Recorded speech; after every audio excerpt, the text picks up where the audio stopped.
Welcome to This Explainer. All right, let's just dive right into it because today we are embarking on a truly cinematic investigation into some of humanity's absolute oldest, most surreal, and honestly heavily suppressed texts. We're talking about ancient archives that bridge the very dawn of humanity with these mind-bending cosmic journeys. So go ahead and forget the simple fables you might have heard growing up. The original texts actually describe a world teeming with fallen angels, man-eating giants, and just an ordinary guy who somehow got a grand tour of the universe. I mean, think about it. Did humanity's first paradise literally sink to the bottom of the Persian Gulf? And even more mysteriously, what exactly did the seventh generation of early humans witness that was so terrifying and so profound that it was intentionally wiped from mainstream history? We're completely bypassing any standard agenda today just so we can maintain the incredible mystery of this narrative arc. Because trust me, these aren't just fun little thought experiments. These are actual literal mysteries locked away inside ancient manuscripts. So looking at the timeline of early humanity, according to ancient texts like the Book of Genesis, it all kicks off at year 0. You've got the creation of Adam from the dust and Eve, and they're placed together in the Garden of Eden, this perfect realm with absolutely zero death or suffering. Then, a few decades later, they're deceived by a serpent, they commit the original sin by eating from the Tree of Knowledge, and boom, they're permanently exiled. But it's actually centuries later where our story really goes off the rails. Humanity multiplies, darkness spreads like wildfire, and by the 7th generation, a man named Enoch. Right, but before we go tracing Enoch's footsteps, we kind of have to ask, where did all of this actually start? Where was Eden? What's absolutely fascinating here is how modern geography maps directly onto these ancient clues. The texts mention 4 specific rivers flowing out of Eden: the Pisham, the Gihon, the Tigris, and the Euphrates. This has actually led experts to 3 main theories.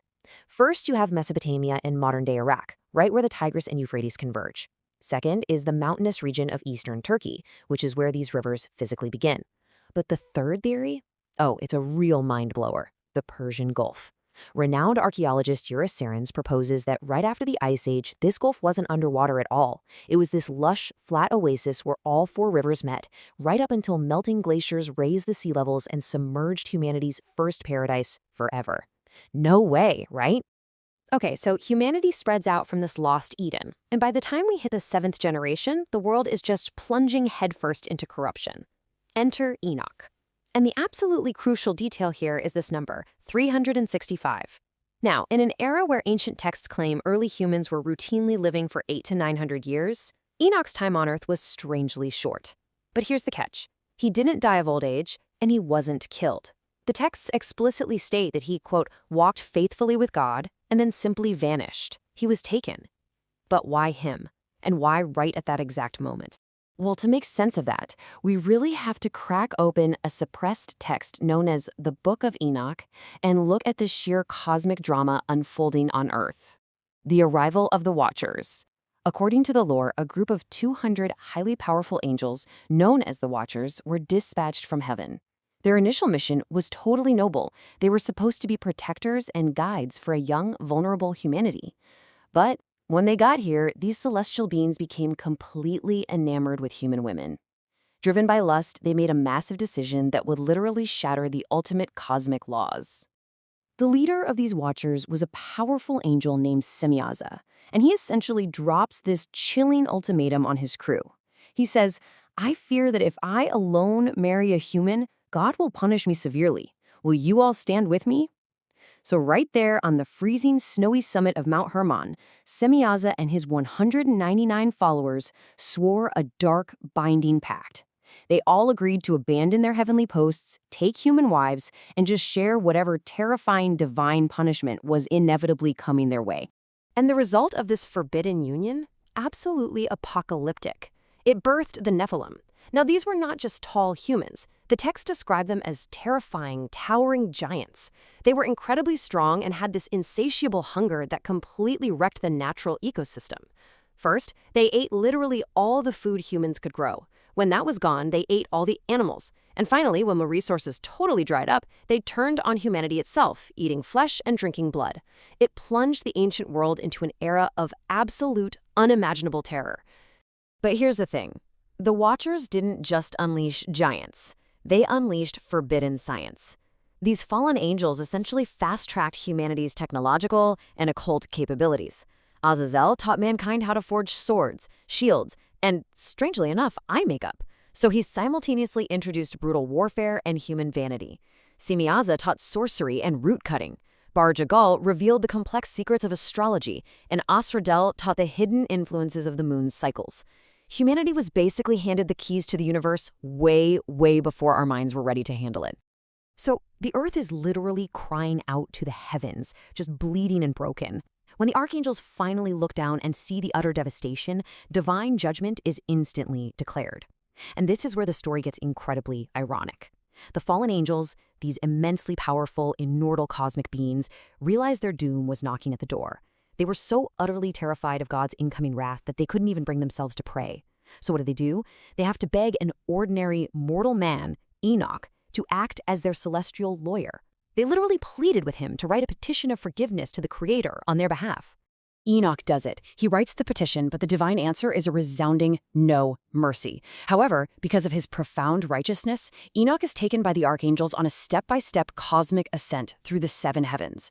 First, he's shown Patal, a dark, terrifying prison where the fallen angels are chained in fire until the end of days. Next, he witnesses the portals, the literal mechanical storehouses of the stars, the snow, and the winds. Imagine seeing the gears of the weather. Then, he's taken to the Tree of Life, this incredibly fragrant garden reserved only for the righteous. And finally, the absolute pinnacle, the throne of God, a breathtaking, unimaginable palace made entirely of crystal and fire. While he's standing up there in these higher dimensions, the Creator gives Enoch a terrifying vision of the near future. He's warned that a great flood is coming to cleanse the earth of the Nephilim giants and all that deep corruption spread by the Watchers. Enoch is instructed to meticulously record all of this cosmic lore so it can be passed down. And who exactly was it meant for? His great-grandson. You might actually recognize the name. Noah. The knowledge Enoch preserved was specifically meant to survive the apocalypse aboard the ark. So after returning to Earth to deliver this heavy warning and his cosmic writings to his family, we reach the grand finale of Enoch's earthly life. Genesis summarizes this with a simple yet totally powerful statement. Enoch walked faithfully with God, then he was no more because God took him away.